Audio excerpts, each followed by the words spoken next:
sintonia, troca de experiências e um bate-papo descontraído sobre o espiritismo na sua manhã. Deusa Nogueira explica a mediunidade no nosso dia a dia. Começa agora, na sua Rádio Rio de Janeiro, o programa Conversando sobre Mediunidade.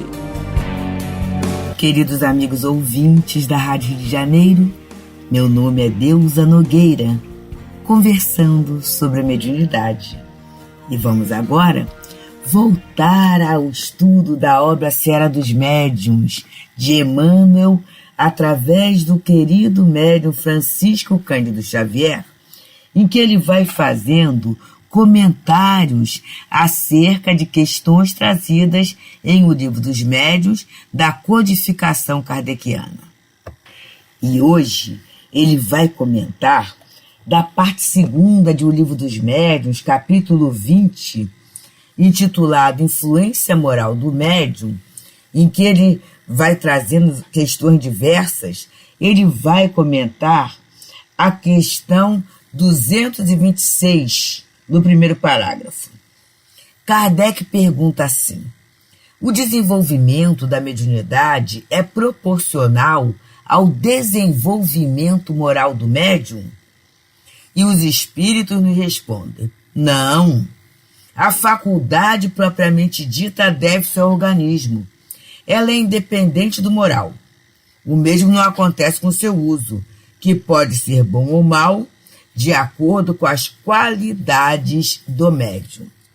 Então, acerca desse tema, Emmanuel, nessa página do livro Seara dos Médiuns, intitulada Na Mediunidade, essa página foi recebida na reunião pública de 12 de fevereiro de 1960, ele começa a falar assim: não é a mediunidade que te distingue, é aquilo que fazes dela.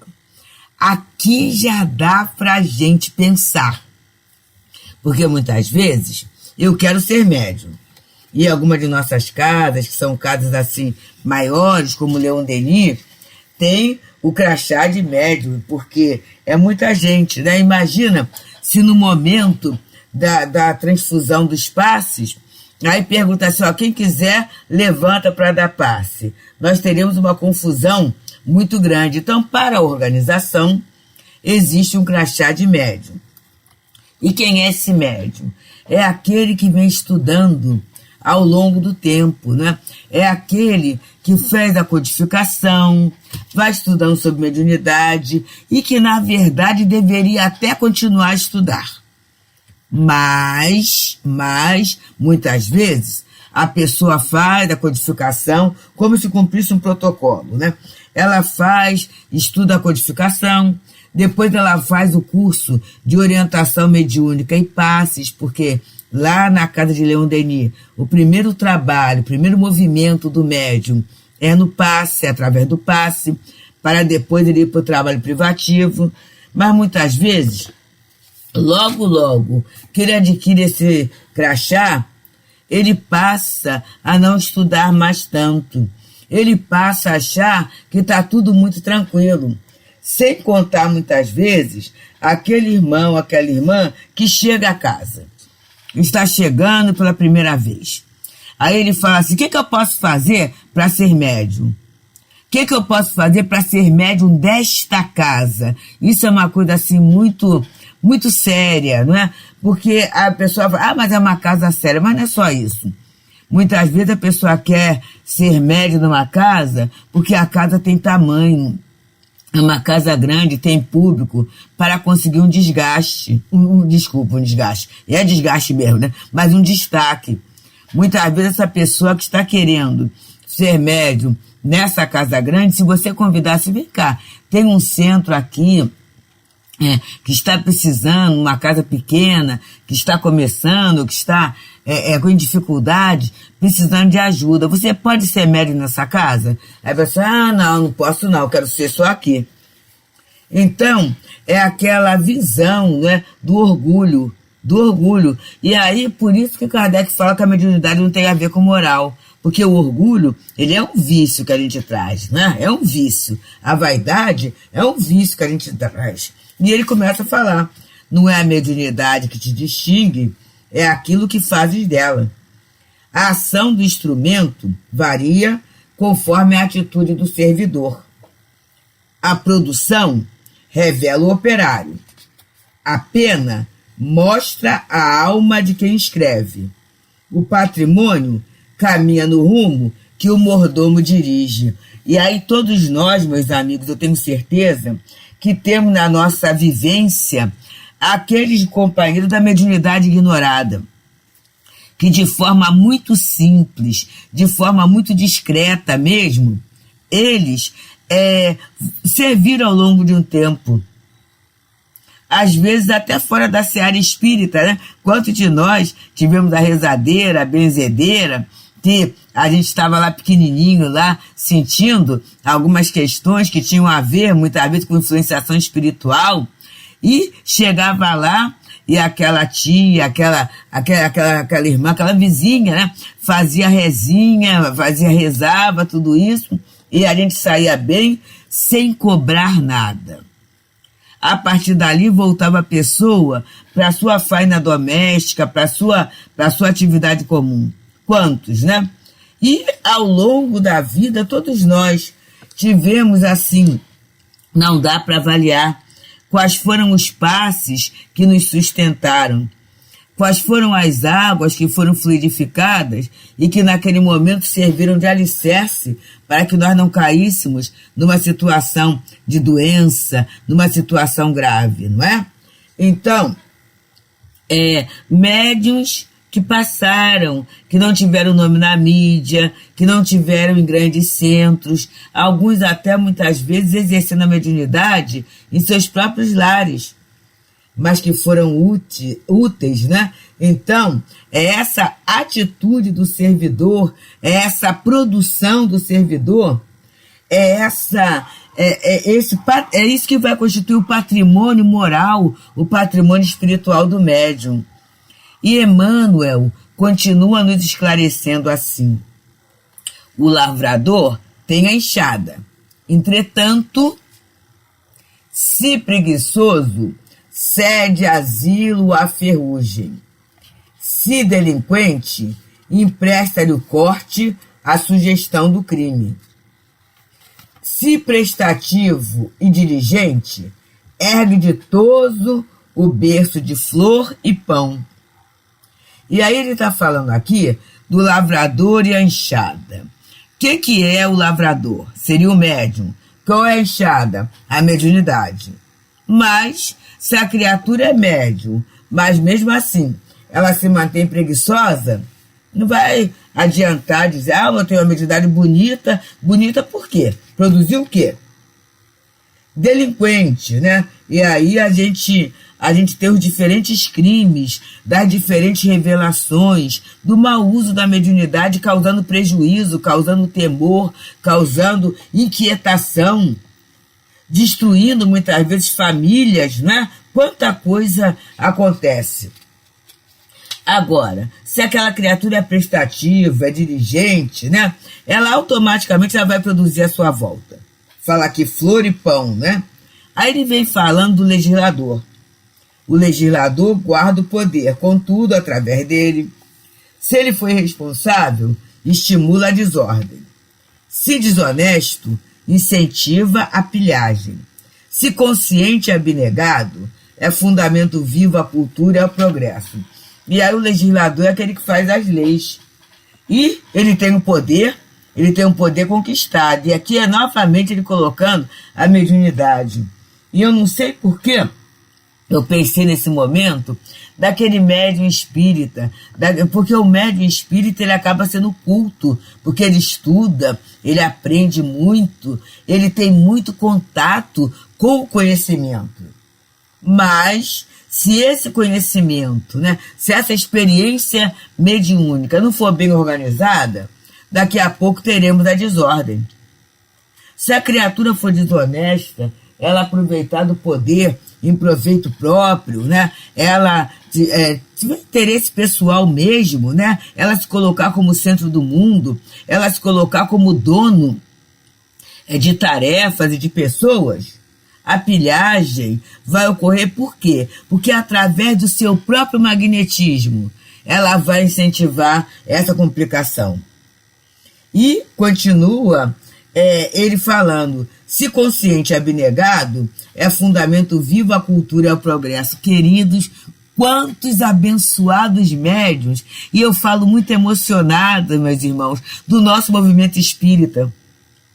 Quantas casas se ergueram e se mantêm graças a essa abnegação, a essa consciência daqueles trabalhadores que lá estão. Independente da posição, pegando na vassoura, colocando os copinhos de água, atendendo as pessoas, acalmando situações de conflito, calando para que não haja desordem, para que não haja confusão. Olha essa mediunidade que é gloriosa pelos seus efeitos, pela sua produção. E aí Emmanuel continua falando. O artista dispõe de mais amplos recursos da inteligência.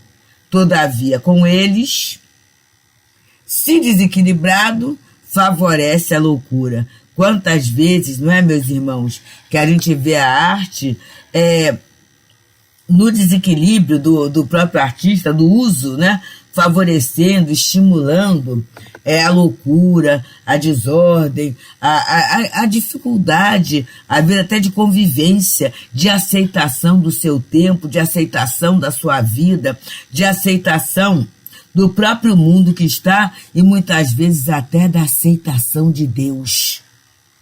Quantas expressões artísticas levam a criatura a não querer mais saber da própria divindade. Isso é loucura, porque na verdade é como o filho ignorar o pai, ignorar a paternidade, não é? Então, e aí é por isso que nós estamos aqui na Rádio Rio de Janeiro, estudando não só sobre mediunidade, mas estudando sobre a nossa vida. Essa rádio vai nos ajudando a ter um posicionamento, meus amigos. E assim, ao longo do tempo, os irmãos sabem que a gente anda um pouquinho em função da divulgação, então a gente tem contato com muitas pessoas, é um contato plural, não é? Um contato amplo. Como a gente tem o retorno do trabalho feito por essa rádio. E é esse retorno que faz com que a gente faça assim, meu Deus do céu, eu tenho que ajudar ao Clube da Fraternidade, eu tenho que ajudar essa rádio a se manter, a manter no ar, não é por mim não, é por todos aqueles, principalmente, meus amigos, nesse momento em que houve a pandemia, temos as mídias sociais, temos muita gente ainda afastada da casa espírita, muito médium ainda com a cabeça confusa. Como é que a rádio está sendo um ponto de equilíbrio? E eu não estou falando de forma leviana, não, por contato. Pessoas falando assim, Deusa, se não fosse a rádio, eu já tinha feito uma bobagem na minha vida. Tal o desequilíbrio, tal a faixa de assédio espiritual que a pessoa está passando. Por ter saído, por ter se distanciado do dever. Então, a gente vai estudando para a gente não chegar à loucura também. Então, a gente vai vendo, e quando Emmanuel compara, não é? A mediunidade, o médium, o artista, e a mediunidade com os recursos, com o talento que ele tem, ele fala, mas se esse talento for desequilibrado, favorece a loucura. Se corrompido, estende a viciação. Se enobrecido e generoso, surgirá sempre como esteio a virtude. Então a gente vê como a música, como a arte visual, como a arte cênica, né, como diferentes expressões artísticas, bem aproveitadas, aprimoradas e tudo, como elas ajudam a humanidade a se sensibilizar para o belo, para a bondade, para o bem. Então é esse médium da beleza, não é? O artista, esse médium da beleza. Mas essa beleza, ela pode ser deturpada, ela pode ser desequilibrada, como ela pode ser enobrecida, pode ser generosa. E aí continua Emmanuel a nos falar na lição intitulada Na Mediunidade. Essa lição é do livro Seara dos Médiuns, através da mediunidade de Francisco Cândido Xavier. Foi recebida essa mensagem na reunião pública de 12 de fevereiro de 1960 e é o comentário da questão 226, o primeiro parágrafo, em que Kardec fala da influência moral do médium. E Emmanuel continua falando para nós. Urge reconhecer, no entanto, que acerca das qualidades e possibilidades do lavrador, do legislador e do artista, que foram os 3 elementos que ele usou para fazer a comparação para o nosso entendimento. Na concessão do mandato que lhes é confiado, apenas a lei divina cabe realmente julgar. Quer dizer, quem pode julgar o lavrador, o legislador, o artista é a lei divina. A gente pode julgar nós mesmos, né?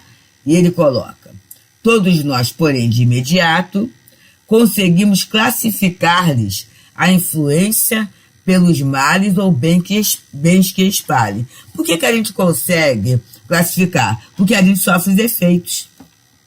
Então, quando eu vejo as consequências de uma atitude, eu automaticamente faço: isso não foi bom, não. Tem que dar uma melhorada, isso não foi bom. Não era isso que eu esperava, não era esse o objetivo, né? Então, embora não julguemos, mas nós podemos avaliar. E aí Emmanuel vai acabando, né, no último parágrafo, dizendo assim: assim também na mediunidade. Seja qual for o talento que te enriquece, busca primeiro o bem, na convicção de que o bem, a favor do próximo, é o bem irrepreensível que podemos fazer. É fantástico isto, meus amigos. Vou começar a tarefa mediúnica. Para quê? Qual é o meu sentimento? Ah, mas eu estou com o meu sentimento todo atrapalhado. Vamos, então, procurar a casa espírita, do atendimento fraterno. Vamos ver qual é o estudo ou qual é a tarefa que a gente vai ser encaminhado. Porque esse mediunidade e relacionamento, muitas vezes o meu relacionamento com o meu próximo está complicado. Porque o meu relacionamento comigo mesmo também há um estranhamento. Então, vamos ver qual é o bem que eu posso fazer, mas de forma irrepreensível. Vamos aproveitar a mediunidade para acertar o nosso passo. Vamos aproveitar essa ideia da imortalidade naquilo que ela tem de melhor, para que a gente possa se aprumar mesmo, aproveitar bem o nosso tempo, aproveitar bem a nossa vida, aproveitar bem o entendimento que temos do mundo, a visão, alargar a visão do mundo. E a gente naturalmente vai deixar de sofrer por tantas coisinhas pequenas, né? Tantas coisinhas mesquinhas. O nosso padrão de avaliação, de valorização da própria oportunidade de estarmos vivos, de aceitação, vai mudando através desse contato. Mesmo que o contato seja aquela tarefa do passe, que a gente vai ser o intermediário na nossa reunião pública. Aquele trabalho anônimo, aquele trabalho singelo, mas com toda certeza, ninguém que adentra as portas do trabalho mediúnico sai sem a noção do bem que pode fazer. Pode ser até que a criatura não queira fazer, que a gente não queira fazer, é livre-arbítrio. Mas essa noção, ela é dada fartamente a todos nós. E aí Emmanuel encerra a página dizendo assim: desse modo, Ainda mesmo que te sintas imperfeito e desajustado, infeliz ou doente, utiliza a força medianímica de que a vida te envolve, ajudando e educando, amparando e servindo, no auxílio aos semelhantes, porque o bem que fizeres retornará dos outros ao teu próprio caminho, como bênção de Deus a brilhar em ti. Então eu vou colocar assim: ainda mesmo que te sintas imperfeito, desajustado, infeliz ou doente. Esse estado quase sempre é o estado nosso, né? Eu sou muito imperfeito ainda, e muitas vezes a gente pega essa argumentação para não trabalhar. Então, imperfeito e desajustado, infeliz e doente. Mas vamos utilizar a força medianímica, que é essa ferramenta, ajudando e educando. Olha só, gente. A gente pode ajudar. A gente pode educar. Mas eu não tenho elementos para isso. Mas eu posso ser intuída pelos espíritos para aquele livro, para aquele canal, para aquela programação, junto a meu irmão. Então o médium é aquele instrumento do bem. Então ele vai ajudar, ele vai educar, ele vai amparar e ele vai servir. E olha que a gente está falando que não é recurso próprio. São as ferramentas, são os recursos que a misericórdia divina vai oferecendo a cada um de nós. E fazendo tudo isso em auxílio a quem? Aos nossos semelhantes. E aí ele fala que é o nosso brinde. Porque o bem que nós fizermos vai vir em nosso próprio caminho como bênção de Deus a brilhar em ti. E a gente não precisa nem falar muito. Quantos de nós que muitas vezes comparecemos à tarefa mediúnica para cumprir, e eu falo muito sobre isso porque é uma realidade, não é? Para cumprir aquele dever. O dever diante da casa, o dever diante dos guias, o dever diante da consciência. Mas a gente não estava muito bem, não. Mas quando a gente sai, a gente fala assim: abençoado momento. E isto já é uma forma de retorno daquela minha dedicação, daquela minha disciplina, daquela minha parcela. E volta sempre multiplicado, meus amigos. Então, você, meu irmão, minha irmã, que está em dúvida se eu vou voltar para a casa espírita, se eu vou voltar ao trabalho mediúnico, estou muito novo, estou muito velho, eu tenho outras questões? Volta, meu amigo, volta, volta. Volta a esse abraço, que é o abraço da misericórdia. A gente hoje não tem visão, nenhum de nós tem a visão exata. Mas com certeza daqui a pouco, e quando eu falo daqui a pouco, daqui a um tempo, nós agradeceremos a Deus pela misericórdia bendita da mediunidade em nosso caminho. Nós olharemos surpreendidos, porque esse é o relato de amigos queridos que já desencarnaram. E eles falam: meu Deus, se eu soubesse que era assim, teria feito muito mais, teria me dedicado muito mais. E são pessoas que se dedicaram. Então tudo isso serve como estímulo. Vamos fazer, meus amigos. E assim, se agora está difícil, eu estou desanimado, eu estou sem motivação, mas entra na casa espírita e começa. E daqui a pouco a gente vai perceber como é que esse bem, através dessa ferramenta que generosamente nos é oferecida, que é a mediunidade, faz bem a todos nós. É sinal de saúde moral nas nossas vidas. Pensemos nisto, amigos queridos. Muita paz. Deusa Nogueira explica a mediunidade no nosso dia a dia. Programa Conversando sobre Mediunidade.